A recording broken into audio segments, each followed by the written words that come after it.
بسم اللہ الرحمن الرحیم۔ السلام علیکم۔ امام علیہ السلام اور قوم جنات کا حاکم۔ ایک دن امیر المومنین علی ابن ابی طالب مسجد کوفہ میں ممبر پر تشریف فرما تھے اور آپ خطبہ ارشاد فرما رہے تھے کہ اچانک بہت بڑا اژدہا ممبر کی طرف ظاہر ہوا اور سیڑھیوں تک اوپر چلنے لگا، یہاں تک کہ آپ کے قریب پہنچ گیا۔ وہاں پر بیٹھے ہوئے افراد ڈرنے لگے اور چاہا کہ اس اژدہا کو حضرت سے دور کریں۔ امام علیہ السلام نے لوگوں کو اشارہ کیا کہ اسے کچھ نہ کہو۔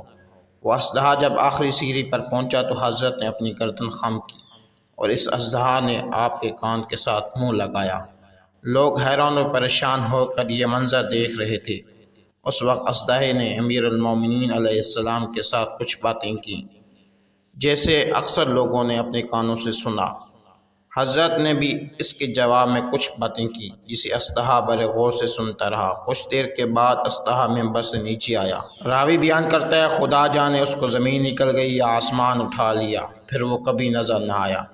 امام علیہ السلام نے اپنا خطبہ مکمل کر کے ممبر سے نیچے تشریف لائے۔ لوگ آپ کے گرد جمع ہو گئے اور آپ سے اژدہا کے متعلق سوال کیا تو امام علیہ السلام نے فرمایا، جو کچھ تم نے سمجھا تھا ایسی کوئی بات نہیں، بلکہ یہ قوم جنات کا حاکم تھا اور فیصلہ کے متعلق یہ پریشان تھا اور وہ اپنے لیے مشکل تصور کرتا تھا۔